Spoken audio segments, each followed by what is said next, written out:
Now we're on to our next panel, balancing growth and quality. It's a delicate balancing act, but we all have to do it, right? We've got to scale, take care of our customers, make sure our products and services are top-notch, but it's just not easy. Fortunately, we have two great panelists to speak on this, Sarah Dale from International Paper and Lorena Mosquera from LW&H Workflow Strategies. Welcome, grab a seat.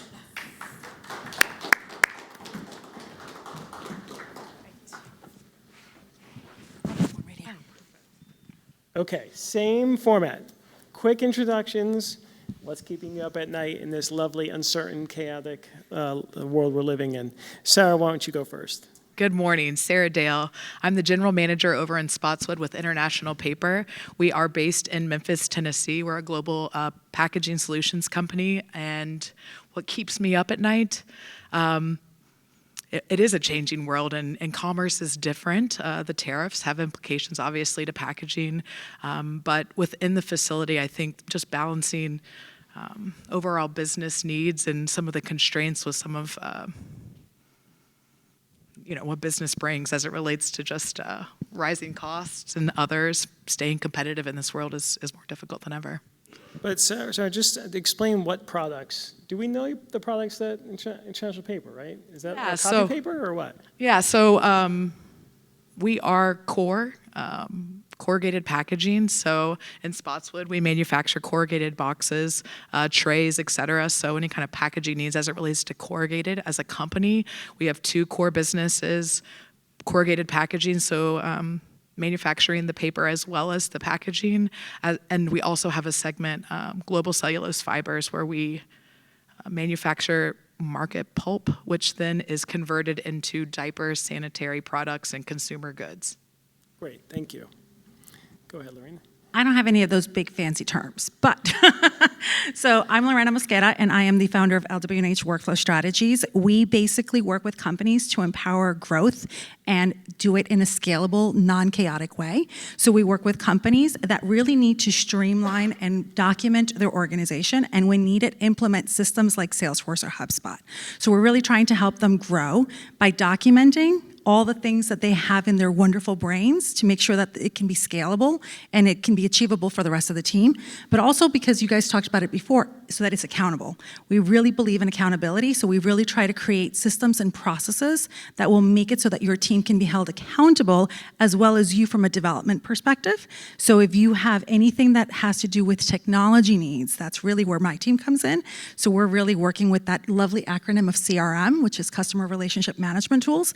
Anything that has to do with like Salesforce, a HubSpot, can be a love-hate relationship, but that's usually where we work. And what's keeping me up at night lately is AI, right? Because that's what everybody talks about.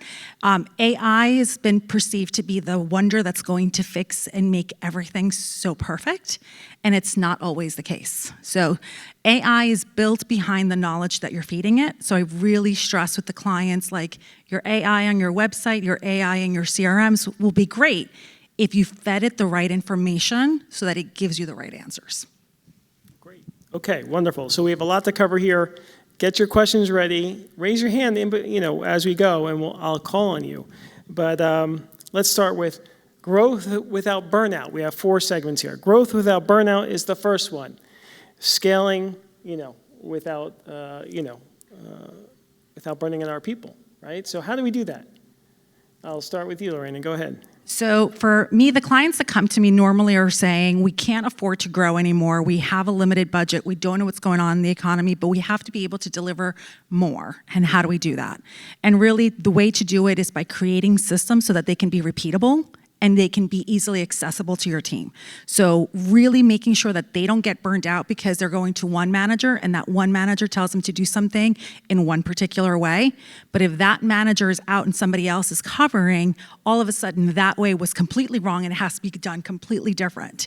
That creates a sense of dissatisfaction and stress with the employee. So having repeatable and reliable processes is super, super key when you're looking to scale and grow, to really making sure that you don't burn the team out. I agree. So I think just to add on to what Lorena said, prioritization. So we try to really utilize kind of an 80-20 mindset, understanding that business does require hiring, it requires the operations, it requires building the strategy for the future, selling, building processes. There's so many components to what we do every day, and utilizing CRM such as Salesforce absolutely allow us to harness this data that sometimes can go unorganized or can bypass us in our day-to-day work. So having those right priorities to allow for longer-term organization and really insights to allow you to continue to drive business in smart and new ways is critical, but it has to be all through a lens and a filter of prioritization, short and long-term, really.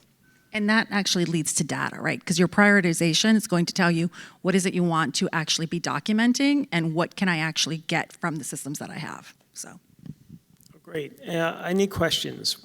Any questions? Okay, we mentioned when we were planning this about quality starts with clarity. What does that mean? So for us, quality starts with clarity is because if you don't know the data that you're trying to get from the systems and the tools that you have, it's really hard to know whether that data that you do have or that gut instinct that you have is actually good and accurate. So quality does bring clarity by making sure that you've got the right asks. What are you actually trying to solve for? What are you actually trying to get an answer for? And then do you have the tools in place or the process in place or the team in place to actually get you that information that you're looking for? Because if you don't have that, no matter how much you spin that little hamster wheel, you're just not going to get to where you want to go. Thinking about it from kind of an organizational standpoint, we manufacture boxes, so we have a lot of different cross-functional teams, from accounting to manufacturing employees, from a sales team, HSE team, HR team. And so I think along the lines of quality, having a very clear expectation of what quality is has been critical, and being able to translate that across different functions is absolutely imperative, because everyone sits in their lens and is focused on there. I think someone talked to Christy earlier about performance metrics, and having that well defined as you communicate what quality is has to be kind of at the beginning of your work, your strategy deployment annually, as well as kind of your 5-year planning. And so as it relates to clarity, also having that feedback loop to kind of ensure that as we move forward and different exceptions arise, is quality still clear to everyone? And if the business need changes or the product changes, et cetera, everyone is still aligned around what quality is, and we're able to visually communicate that as things change. Great. I know, Lorena, earlier you said about, getting these processes in place, right? And that's so important when you try to automate processes, right? Especially if you leverage AI, you have to have the right process before you can automate that right process, before you can leverage AI in the right, and then of course you have great data too. But growth isn't just tech, right? What is it? It's trust. We're dealing with people here, right? So talk to us about that. So a lot of people will think, I've got this great tool that I heard about at this event and I'm going to put it in place and it's going to be magical. But the trust factor is huge, right? Because to what you were just saying, Sarah, as far as having that vision and that clarity, making sure that success is defined by everyone in the same way is going to help it so that while we're working on all of these technology tools that we're trying to implement to get to the goal, we're going to trust that the information is actually there. And from a user adoption perspective, there is nothing that kills an implementation of any technology faster than not having input from the right players. So you have got to have all of the key players in the room. And by key players, I don't mean your CFO, your CEO, and your main C-level executives. I mean the people that are actually doing the work. If you don't have them involved in some capacity, if you don't have their say, the likelihood of them adapting to it without pushback or giving you perspectives that maybe you didn't even think of is going to be super, super difficult. And they will trust the technology that gets implemented if they have a say in it. So well said. And I take it a little bit initially when we talked, I think from a different perspective as a manufacturer, to similarly what I just mentioned on alignment, and Christy mentioned transparency. It's at the foundation of what we do and how we're able to make things happen. But Lorena had mentioned CRMs, and we're going through a CRM implementation. And to what she just mentioned, we have our sales teams that we're trying to ensure there's adoption, and there are metrics as far as adoption and utilization as it relates to posting, as it relates to inputting these different prospects in the local market. And one interesting piece is, as she mentioned, I mean, there's been different tastes that folks have had as it relates to adopting That's and a utilizing. nice way of saying love-hate relationship. Right? Yes. So, but it's the right thing to do, but there are a lot of things that are the right things to do that are not easy or people don't like. And so how you get that buy-in is critical. And as she mentioned, they didn't all have says. There was a small working team that worked with a company similar to hers to understand what our organization needed, what data we needed to have available so that we could glean insights to help propel our business forward. But as I now watch the implementation of our teams, that data from the sales team, there have been more iterations of communication than I ever thought.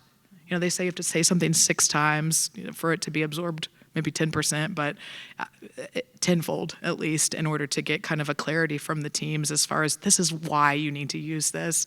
And thinking beyond what they're being told, please let us know how else can it be used. So whereas I may be trying to manage my pipeline so that I can ensure that I'm closing against a sales cycle of 60, 90 days, I can also gain insights to say, oh, there are emerging markets that I may need to be able to communicate to my leadership team so that we can invest in capital to be able to grow in a new space that we may not have historically been servicing. Yeah, at the end of the day, adopting or adapting tech to an organization is about change management, right? Getting people to change behaviors, accept it, is really hard. It's the hardest thing, right? And relationships matter, trust matters, right? Even then, it's hard to do, And even I then joke around every time that it's a love-hate relationship with me. People are like so excited when they see me the first time. You're gonna do what? And then they're like, wait, you suck. Like, why are you here? So yeah, I get it.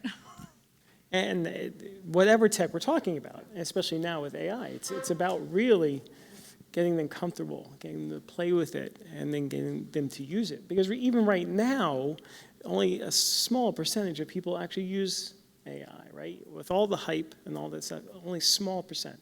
So important to really talk about how to get employees to sort of accept and change their behaviors. Questions? Any questions? A lot of good insights here, but no questions? No? Go ahead. I have one. Go ahead. It's a term that I've heard a lot through my career, and it does seem to happen. How do you avoid performance punishment, right? It's so easy to give work to that person who gets the job done, which, I've fallen into that trap before in my career. How do you avoid things like that so you don't burn them out? Sure. Yeah, so we...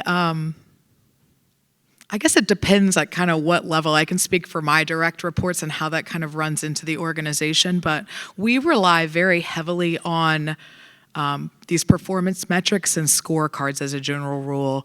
There is an absolute need, which we've defined quarterly, for a leadership development program, which is, that seems foundational, but it's amazing how little it really happens. And we build that internally with our HR person so that they understand, our teams understand. Some of them have been they're new leaders. So it is so easy to slide into that trap and those biases. And so we really work to try to have self-learning, but ultimately we really rely on scorecards and then this communication alignment. So we talk within a group and then within across groups and then as a leadership team, and then we really it's all about alignment for us, and then we rely on exceptions to bubble up, and then just be very close to our people, because manufacturing is it has been a bit of a hard space to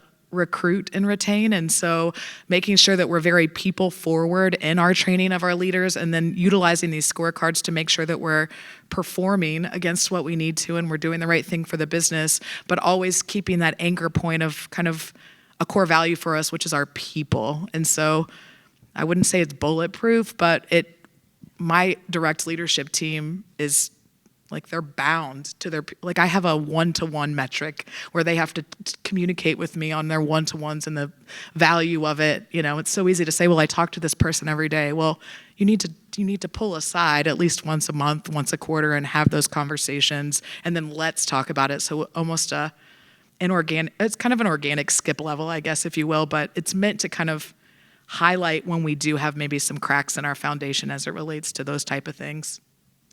And from my perspective, I'll answer from the terms of my team and then the organizations that I'm working with, right? Because it's very easy to have that power user that's then kind of building all the reports and doing all the training and doing everything. So because my team is completely 100% virtual and we do all of our client trainings for the most part, almost 99% of them are all virtual. We're very big on shadow working, right? Basically opening up a Zoom or a Teams meeting for X number of hours, either per week or per month, where we're all just basically working in the same meeting without actually talking to each other. We're not having a meeting. We're not actually interacting necessarily, but we'll all say that we're working on this next hour on cleaning up the database, for example, right? Over the next hour, all of us are going to be working in different sections of the database, cleaning it up. You'd be surprised how naturally it'll come up like, hey, how do you guys actually edit the email addresses like super quick? Oh, let me show you. And all of a sudden that creates that interaction and that trust of somebody else training someone else to do something, so it doesn't always have to be something. So we're very big on that shadow, working. I think they have different terminologies, everybody calls it differently. But for us, that's worked really, really well because it also allows them to ask a question in an environment that's meant to be very like non-stressful, non-organized, just super laid back, and allows us to like just work. So I love that format. I really do. Any other questions relating to that? Okay, so. There's a question. Oh, sorry. Hi, good morning. My name is Karen Fisher. I actually an owner of a co-working space, so I thought it was very interesting that you mentioned that you guys are 100% virtual. I hear the benefits and I hear that it's a flexible environment, but what kind of challenges have you encountered by being virtual? Mine is like the younger ones. They don't necessarily they've missed out on the opportunity of just being able to overhear how people interact with each other in the office, right? So I've definitely seen that with those that are in their early 20s to mid 20s, this is like really their first jobs. They've missed out on having that coffee cooler, like the water cooler coffee chats, and seeing how people interact on a non-work basis. And so they sometimes get a little too personal, which I'm guilty of as well. So sometimes there's no filter, but sometimes it's also too structured and they want to have everything be very, very structured. So that's been the biggest challenge for us, is getting that balance. And that's why we started those shadow working times. So to try to alleviate. That is such an important, aspect, right? Is teaching the younger generation. We have to actually manufacture and mentor them on how to sort of interact. And it's really one of the biggest challenges, I think, in the workplace these days because of the reality of technology and these, what I've called digital cocoons. They've grown up in digital cocoons, right? Now we have to break them out of their cocoons. They can learn how to interact. All right, any other questions before we move on? Okay, we're going to move on to building for today, right? We're doing that, but we're designing for tomorrow. And I know you mentioned about data, clean data, measuring what matters. Let's talk about those things and give some examples so people can sort of try to relate to their organization and apply. So clean data is like the cornerstone of every single system, right? Garbage in, garbage out. So you want to make sure that you are, again, holding your team accountable. Having someone on the team that is going to be reviewing those reports. I do this with my clients all the time, and most of my clients stay on with us for retainers, for us to be their quote-unquote babysitters, and I hate to say it that way, but that's basically what we're doing. We're hand-holding them on the data. How often are they going in? There's sometimes that you'll implement new technology, new tools, and people aren't using it. Are they actually scanning the system the right way? I was just talking to one of the IT partners outside. I had a client that installed new copiers with brand new awesome technology for scanning and OCR technology for text, but nobody taught them how to take a file from an Outlook and save as and put it in the drive. So they were printing everything out to then scan. Like, it sounds so archaic and so wild, but like no one showed the team how to do that. So if we had noticed how much printing was going on, we might have been able to see what could have been done. So having someone oversee whatever data metrics you're trying to keep up so that you can talk to the team about, is this what we should be seeing? And I think, the scanning is a really good example, and as manufacturing organizations start moving towards automation and utilizing systems in different ways, I think the clean data is absolutely critical, but just understanding what you can actually unlock. Folks have to be trained. It's really hard to create from nothing. You have to have some sort of baseline picture to be able to share a vision so that you can then harness and utilize tools and the data most effectively. But oftentimes we're so focused on what we need to get done for the next day, for the next week, that we oftentimes aren't able to step back as all individuals, as part of the collective, to really understand the power of the tool. We're told what the tool is, and we start to execute against that tool versus taking that time to really reflect on what can I utilize this tool really to exponentially transform X or Y, areas. And that's huge. Stepping back is where all the growth happens. Okay. Any questions before we move on to the economy? And people are going to forecast our future. No pressure. An interesting point about stepping back and needing to know where you're going. So I'm wondering if in your work you've got any tips on how do you do that? How do you make sure you're taking that time to plan the right strategy, know what you want from the database, know what you want from the tool, and essentially what problem am I trying to solve rather than what tool am I trying to implement? So from my perspective, I tell clients, particularly when you're installing a new tool or a new system, it's not a one and done. You really have to come back and look at it. So think of it like your physical and your checkups. You're going in for a checkup. Hopefully everyone's going in at least once a year, right? So you want to be doing the same thing with any tool or any system you're implementing. Before you put in a new tool in place, sit down and brainstorm. What is it that you're trying to get at? Don't just go straight for like the glory of this new tool that's being sold to you or this new add-on. Talk and have a team. You should have an IT team or some sort of, board of directors that talks about new technology within your organization to brainstorm as to what is it that you're trying to get at, even if it's only a 1-hour meeting before you actually go and institute another add-on or another tool. Because tools have to be upgraded, maintained. There's updates and things that will change over time that could completely and drastically change the way you're looking at things. I know we were talking about it. HubSpot just did a major release over the weekend. We came back on Monday and it's like, wait, where's my menu that does this? Like, just that one little thing could cause chaos and frustration to your users that are not that tech friendly. So making sure that you sent out that blast email saying, hey, there was an update. This tool is now found over here. Don't worry, it's still there. Something along those lines. And face the truth head on. The elephant in the room. It's uncomfortable. It's ugly. Technology and change is hard and awful. Voice it, acknowledge it, and let people know that it's okay to every now and then say, this kind of is not fun. I would say, as the person who's evaluating the right technologies to onboard and invest in, understanding there is a return on investment, right? We implemented Salesforce. There has to be a return on investment for these investments. And so, as she mentioned, with the strategic deployment, understanding your short-term and your long-term vision and goals for your business, has driven us towards utilizing even interim access databases in order to gain data pools for us then to be able to deploy better Salesforce. And so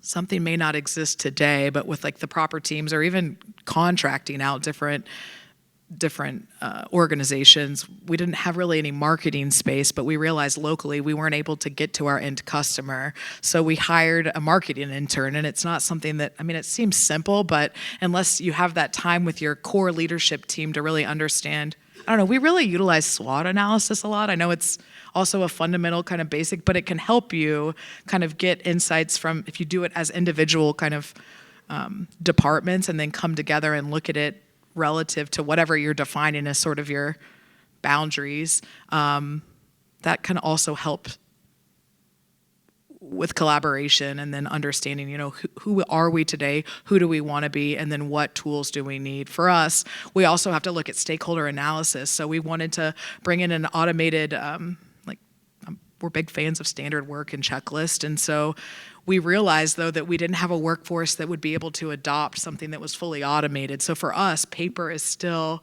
something that people do best with. We tried to do surveys online and people they struggle with QR codes. And I know that sounds wild coming out of COVID where you couldn't order Mexican without a QR code, but you know, some people struggle or they don't feel like they can trust whatever the case is, they're not good with it. So understanding who is the person you're asking to adopt X or Y and how it fits into the work, because as Lorena said, it can completely change the way work happens. It can create barriers that don't exist, or it can unlock incredible synergies and progress. So.